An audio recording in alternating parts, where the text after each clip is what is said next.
Notre rôle maintenant, c'est détecter notre lumière et en profiter au maximum. Et quand on a un plaisir ou un désir, la porte s'ouvre encore plus grande. Vous comprenez c'est quoi la lumière? Lumière, amour. C'est pas important qui tu es, où tu es, comment tu es. Dieu t'aime.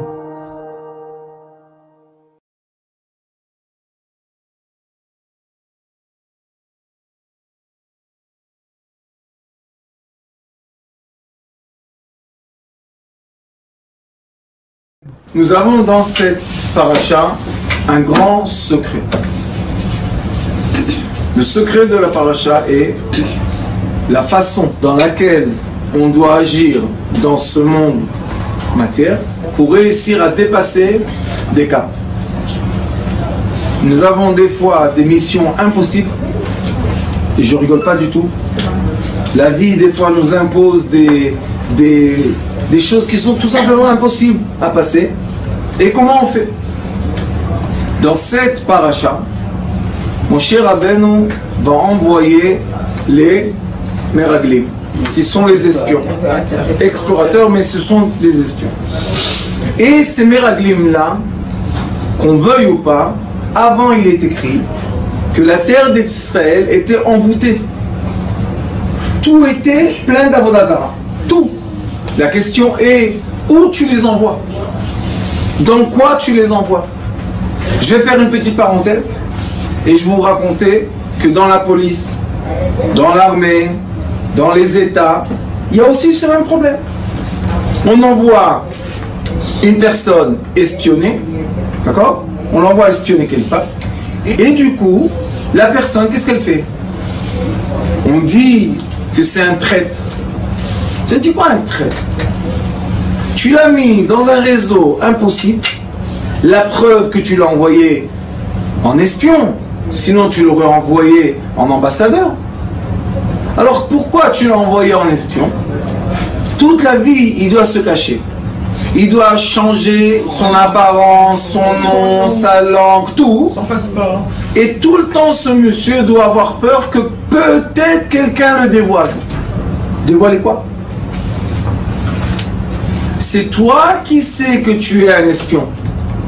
Mais à part toi, dans cette chambre, personne ne sait qui est un espion. Mais il n'est pas tranquille. C'est quoi la tranquillité? C'est son problème à lui, vis-à-vis de lui, pas vis-à-vis de quelqu'un d'autre. Vous comprenez ce que je dis? Si on est associé, par exemple. Les autres, quand il voit les autres, il a l'impression que les autres savent. Alors ça veut dire que on l'a mis dans une mission impossible. L'espion, c'est le soldat le plus cher au monde.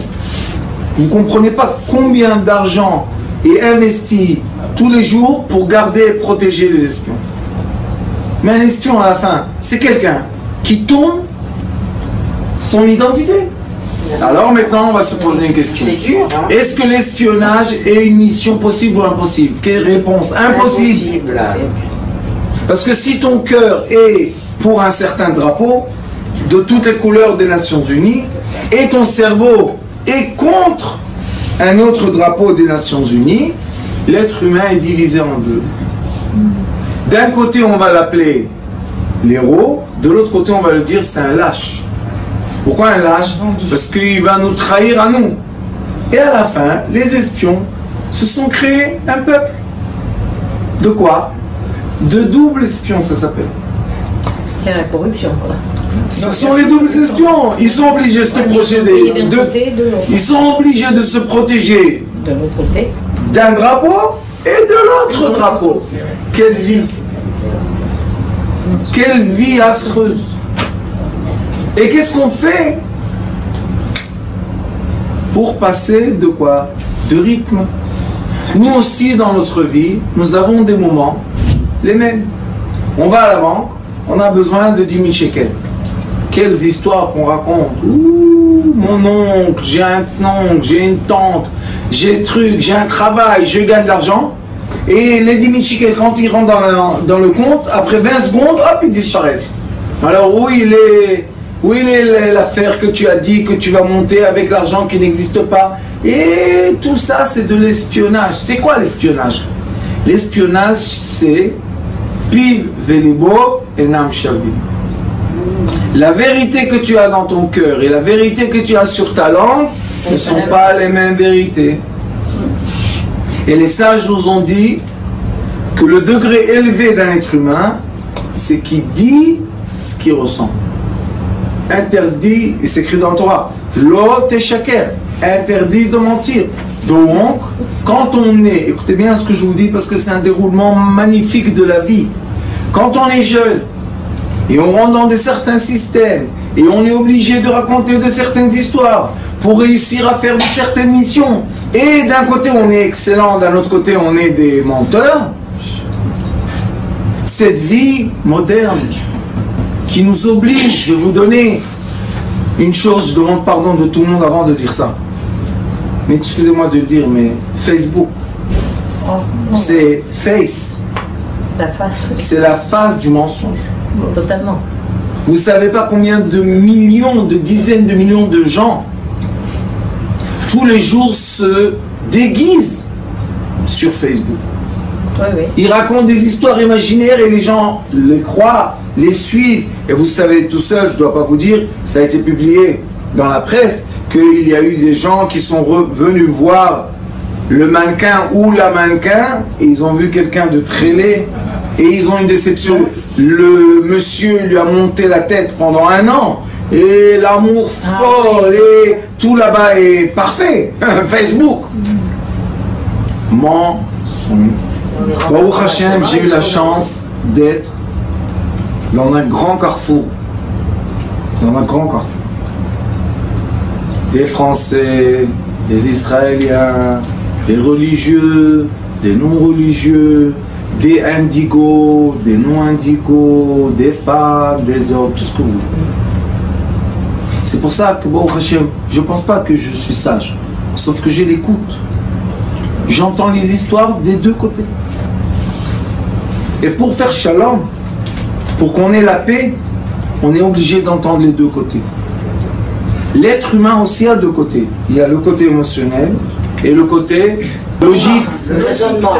On a le côté droit du cerveau qui est spirituel, le côté gauche du cerveau qui est la logique. On a le côté gauche du cœur qui est un démon. On a tous un démon dans le cœur. Et on a le côté droit du cœur qui est un grand tzaddik, un homme pieux, un homme ou pas. Donc, il faut écouter, être à l'écoute des gens. Et quand on est à l'écoute des gens, on peut comprendre.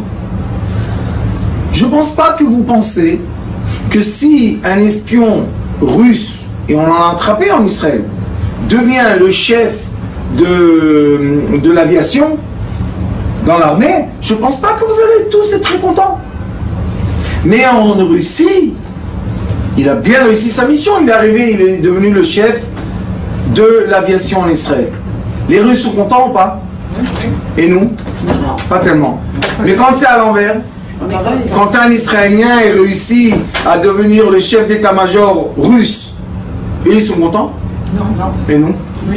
Très contents. Donc vous voyez qu'il faut être à l'écoute. Des deux côtés. Et c'est ce qui nous enseigne la Torah. Akadosh Baruch Hu dit à Moshe Rabbeinu, envoie des espions. La Torah, c'est la vérité. Et une des vérités est que quand un peuple veut conquérir un autre, eh ben c'est guerre. Qu'est-ce qu'on peut faire? C'est la guerre. On envoie des espions. On fait tout ce qu'il faut pour la guerre, marrant ou pas. Mais il faut comprendre. On est en état de guerre. Question. Si je donne à quelqu'un qui se sent bien un médicament contre la douleur, Percocet, je lui donne une dose, on a le droit de 10 mg, je lui en donne 30. Qu'est-ce qui va se passer? Il va se sentir Il va être malade. Il va s'évanouir. Bien sûr. Mais si quelqu'un il a une douleur qui va s'évanouir et je lui donne Percocet, qu'est-ce qui va se passer? Ça va le Eh bien, soigner. ça va pas. Ça va le soulager. Ah. Le même cachet Concept. Ça peut agir des deux façons. peut agir sur un d'une façon, sur l'autre d'une autre. Aujourd'hui, c'est la leçon d'aujourd'hui. Comment Akadosh Baruch Hu dit à Moshe Rabbeinu, tu vas prendre les gens les meilleurs du peuple et tu vas les envoyer dans quoi? Vous dites en français, j'aime pas dire le premier mot, mais du loup, du loup, Et après, tu veux qu'ils viennent avec des anges, avec des ailes. Ils vont se voler dans l'air. C'est ça ce que tu veux? Ils ont vu là-bas, écoutez, le plus petit avait 6 mètres de hauteur. C'est sympa, non, de voir des gens à la hauteur de 2 étages. Quand Goliath est venu faire la guerre avec David, tout le peuple d'Israël était à plat. Tout le peuple d'Israël. Tout le monde, Sanhedrin, Shaul HaMelech, tous par terre. Goliath seulement. Eux, ils ont été 12, voir les géants. Vous savez c'est quoi les géants? Goliath, c'était le petit des géants. Mais qui les a envoyés? Qu'est-ce qu'on a besoin de ça? On était dans le désert tranquille. Allez, on fait notre tour. C'est Moshe Rabbeinu qui a envoyé des Meragim. Pourquoi? Il leur a dit, est-ce que la terre est belle? Ils ont menti. C'est pas qu'ils ont menti. Il leur a dit les deux côtés. Dites-moi, est-ce qu'elle est belle ou mauvaise? Est-ce qu'il y a des fruits ou il n'y en a pas? Est-ce qu'il y a ça ou il n'y a pas ça? Il leur a donné les deux côtés. Est-ce que c'est un livre Ça, c'est la question. Si ça serait un libre arbitre, alors pourquoi Moshe Rabbeinu ajoute à Yoshua un Yud? Si tu es avec tout le monde, la même chose, eh bien tu appelles tous, tu leur ajoutes tous le Yud magique, et c'est fini. Non, il a ajouté seulement à son serviteur. Et la Torah dit, pourquoi? Pour le sauver. Mais quand est-ce que tu me dis ça? Avant qu'il les a envoyés. C'est pas qu'il a dit, je les envoie, et je vais lui envoyer un Yud avec une flèche. Non, avant qu'il parte, Vaishlach El Shmot HaAnashim Asher Shalach Moshe Latour et Aretz. Vaikra le Hoshea Yehoshua. Il lui a ajouté un Yud. Avant, Vaishlach Ota Moshe Latour et Aretz. C'est ça la différence, la tour et la gourde. La tour et les ragel. C'est pas la même chose. Knan va Omer Alou Ze Banegev Valitem et Tahar, et vous allez prendre ce chemin-là. Pourquoi je vous dis ça? Parce qu'il y a un grand secret qui s'appelle le Yud. Le Yud, d'après un livre qui s'appelle Sefer Yetzirah, qui est le livre de Avraham Avinu, que je rappelle beaucoup de fois, parce que c'est un livre essentiel dans l'étude de la Kabbalah. Comme ça dit le Ari Akadosh, il dit que sans l'étude de ce livre-là, on n'a pas vraiment accès. Et le début de ce livre, le premier chapitre, le premier paragraphe, là-bas il est écrit comme ça. Yud, c'est le début des lumières, le début des lettres et le début de l'être. Les lettres et être, c'est beau, hein? Il y a les lettres et l'être. Avec le Yud, on écrit toutes les lettres. Et avec le Yud, on peut déchiffrer l'être humain. Pourquoi? Le Ari Akadosh nous explique. Il dit, sachez que dans le cœur de tout le monde, il y a le côté droit et le côté gauche. Le côté gauche est le premier côté qu'on est soufflé de vie. Souffle de vie. Comment il s'appelle, vous savez? Démon. Shin Dalet. Démon. C'est pour ça qu'on a le Yetzer Hara, le mauvais penchant, pendant 13 ans ou 12 ans chez la fille. On a seulement le mauvais penchant. Après, à l'âge de 12 ans ou 13 ans, se rajoute le bon penchant. Ça veut dire que toute notre jeunesse, on a un mauvais penchant. Oui. C'est incroyable. C'est pas incroyable? C'est la nature. Et ceux qui gardent après les 12 ans et 13 ans, qui gardent aussi le mauvais penchant. Je vais vous expliquer, on garde tous le mauvais penchant jusqu'à la fin de notre vie. Pourquoi? Parce que le dernier souffle est le premier souffle. Ah, d'accord. On n'aurait pas pu vivre dans ce monde extérieur du ventre de notre maman sans le souffle, sans l'air, non? Donc tant qu'on a de l'air, on a le mauvais penchant.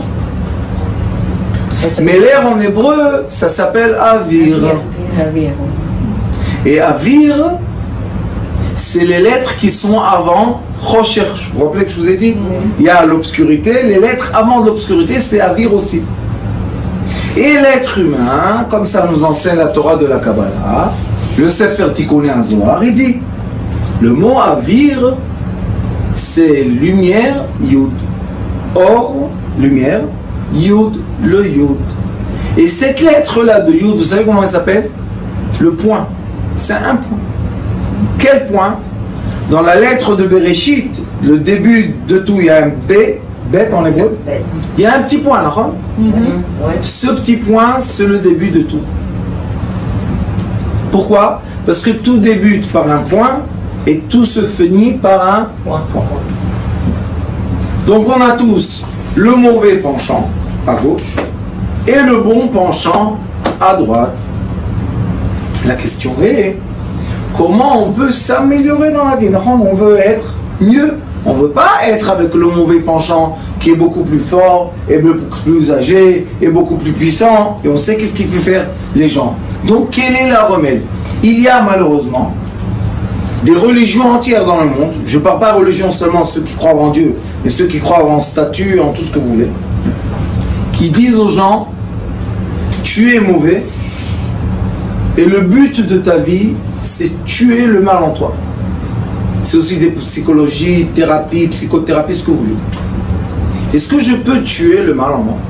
Si je le stoppe, je finis de vivre. On peut l'adoucir. Maintenant, le Hari Akadosh explique Etzraim Sharanou.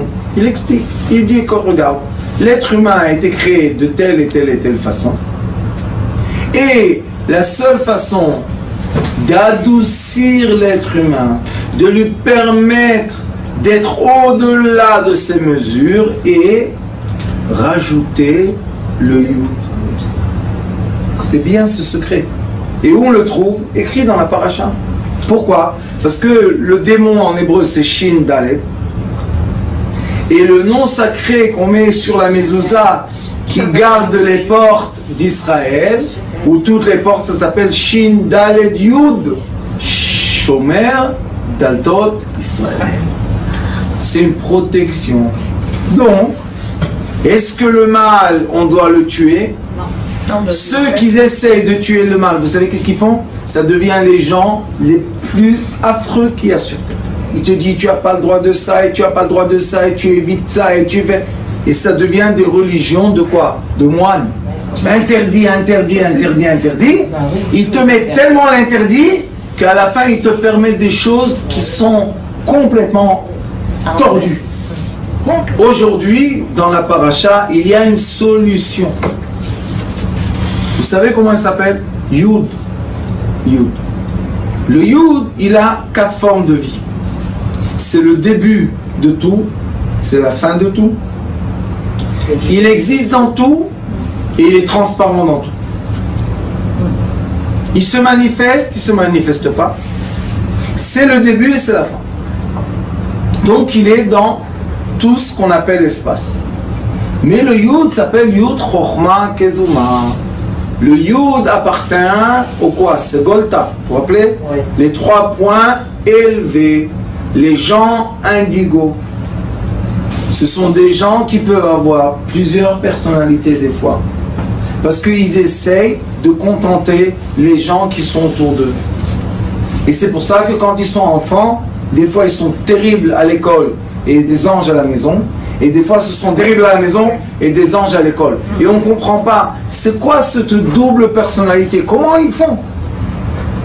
Comment à un moment, ils te regardent à toi, il y a un sourire d'un ange, et ils tournent la tête, il y a un regard d'un monstre. Comment ils font? C'est parce que ils ne sont pas connectés. Exactement. Leur démon est puissant et leur ange est puissant.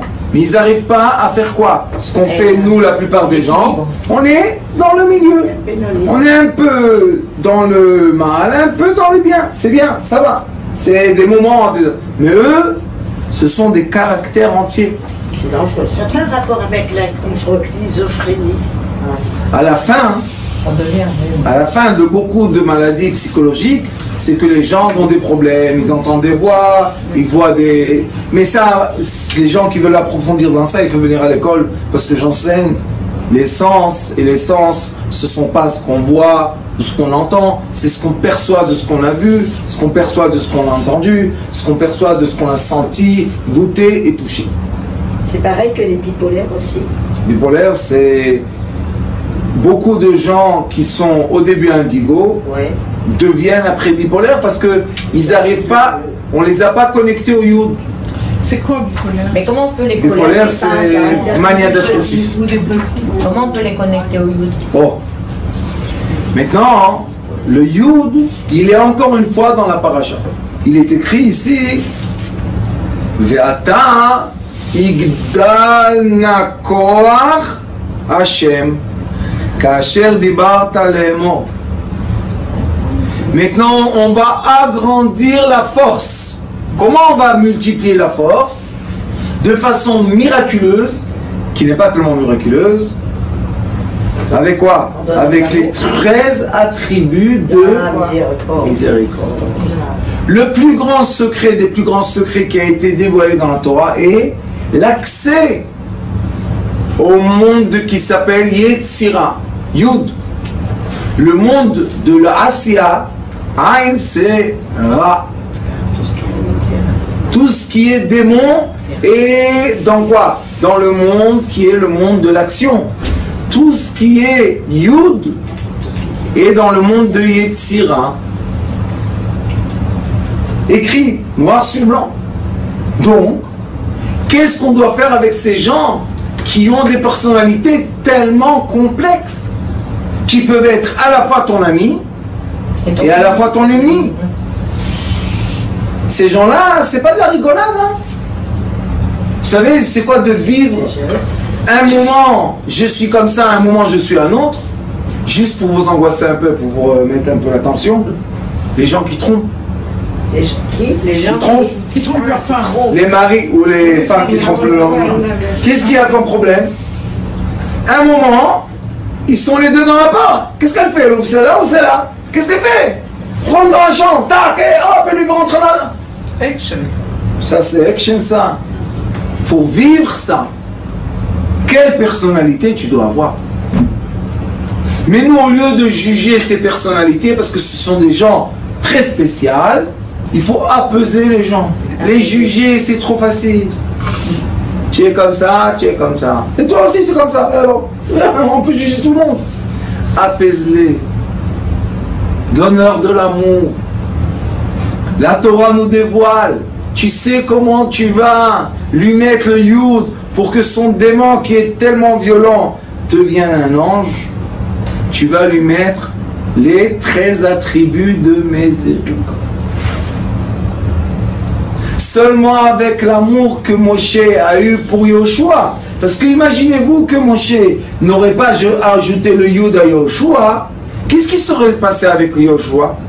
Il serait devenu un des Meraglim. Ouais. Donc il n'aurait pas pu faire entrer le peuple d'Israël en Eretz Israël, puisqu'il serait devenu un des gens qui a été condamné à mort. Alors Moshe, comment il l'aurait fait? C'est son propre serviteur, ça veut dire que c'est son miroir. Moshe Rabbeinu, que lui a rencontré les cieux, a compris, c'est comme Yosef Hatzadik, ce sont les mêmes Neshamot. Il a compris que celui qui est tellement puissant, si tu ne vas pas lui rajouter le Yud Chochma Keduma, la sagesse des cieux, il peut faire des révolutions dans le monde. Ce sont des gens tellement puissants que rien ne les arrête. Pourquoi? Parce qu'ils ont la force du démon en eux. Ils se rentourent. Tac! Un moment c'était ton ami, après une fraction de seconde, ça devient ton ennemi. Qu'est-ce qu'on fait avec ces gens-là? C'est de la folie. C'est effrayant, ça. Ah ouais. C'est effrayant pour qui? Pour les gens qui sont à la mesure normale. Qu'est-ce qu'il y a? Pour les gens Tu veux pas parler avec moi? Il n'y a pas de problème. Shalom, shalom. Ça va. Ah, pourquoi tu te rentoures? Qu'est-ce qu'on fait? Au lieu d'essayer de comprendre leurs complications, qu'on ne peut pas comprendre, parce qu'ils travaillent avec un cerveau qui n'est pas le nôtre, il faut leur mettre le Yud. Sa pensée, Yud, Chochma Keduma. Qu'est-ce que tu vas lui faire? Lui, il s'en fout. Pourquoi il s'en fout? Parce que les 7 attributs du physique, ils font rien du tout. Mais parle-lui avec l'amour, hop, tu l'as atteint, tac. Et maintenant, ça peut être l'être le meilleur du monde. Pourquoi? Parce que tu l'as rajoutez le echad. Vous savez c'est quoi echad? Echad c'est ahava, amour. C'est quoi le echad? C'est cette petite goutte d'union. Tu lui as dit je t'aime, tu as tout raison. Qu'est-ce qu'a fait mon cher Rabbeinu? Il dit Yoshua, je t'aime. T'es content de moi? Oui. Tac, connexion. Et ces enfants-là, indigo, on leur dit je t'aime, je suis content de toi. Paf, vous savez pas qu'est-ce qu'ils sont capables de faire. Tout ce que vous voulez hors limite. Mais sauf avec l'amour. Tu vas te coincer avec eux, tu veux rentrer avec eux dans des histoires, ben tu peux commencer à essayer. Ça sert à rien. Ça sert à rien. Chaval à l'azman. On perd plein d'énergie pour rien. On essaye de les tuer, impossible. Tu le tues ici, il repart là-bas. Tu le tues là-bas, il va réparer. Qu'est-ce que tu vas faire? Même lui, le pauvre, il ne sait pas pourquoi c'est comme ça. Parce qu'il ne connaît pas sa nature.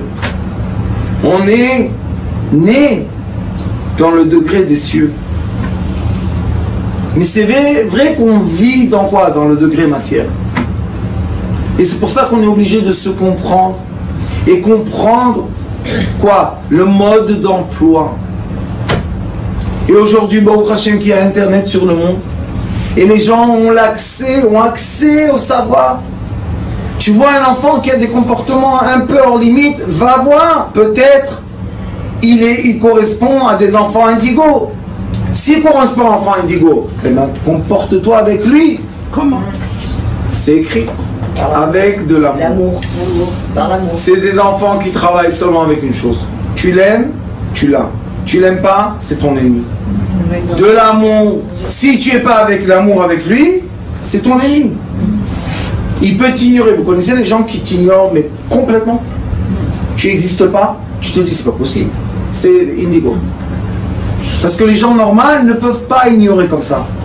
Leur sens demande d'être en lien. Il y a des gens, ils coupent avec toi, c'est fini à vie. Tu te dis c'est pas possible, on est cousins. Quoi? Et alors on a eu un problème. Non. T'as pas eu un problème. Tu disparais. Tu n'existes plus. C'est fini. C'est qui souffre? Pas Indigo. Indigo, il a un monde d'emploi qui peut faire ça. C'est pour ça qu'il peut être un espion. Et c'est pour ça que les grands espions, c'était toujours, toutes les générations, des gens indigo. Des gens qui pouvaient être au-delà de la matière. La seule façon de les rapprocher, je t'aime. J'ai rien, je te juge pas, je t'aime. Et Baruch Hashem, combien d'enfants comme ça, on a la chance qu'ils viennent vers nous. Je les appelle les enfants parce qu'ils n'ont pas d'âge. 50 ans, 70 ans, 20 ans, 2 ans. Aujourd'hui, il y a un bébé, 15 mois, les mêmes. Les mêmes. Aucun problème. Alors, qu'est-ce qu'on doit comprendre? Que la Torah a dit Va'ata yigdalna koach Hashem. Comment? Yud Gimel Midot Shel Rachamim. Si tu vas l'aimer, tu vas le gagner. Si tu vas, chas v'shalom, tourner ta face, c'est pas seulement que tu vas le perdre. Il peut devenir ton ennemi. Très dangereux. Ah, mais des fois c'est difficile parce que ça demande des années à l'aimer. Il faut que la personne elle tienne. Parce que ça demande des années des fois. Rabbanit, ça demande combien de temps d'être en couple? Ah oui. Sûr. Ça demande combien de temps de devenir ingénieur? Ça demande du temps. Alors pourquoi pour eux on n'a pas ce temps-là, mais pour sa carrière on a ce temps-là? Parfois la personne craque. Elle n'est pas rentrée dans le bon circuit. Baruch Adonai l'olam, amen.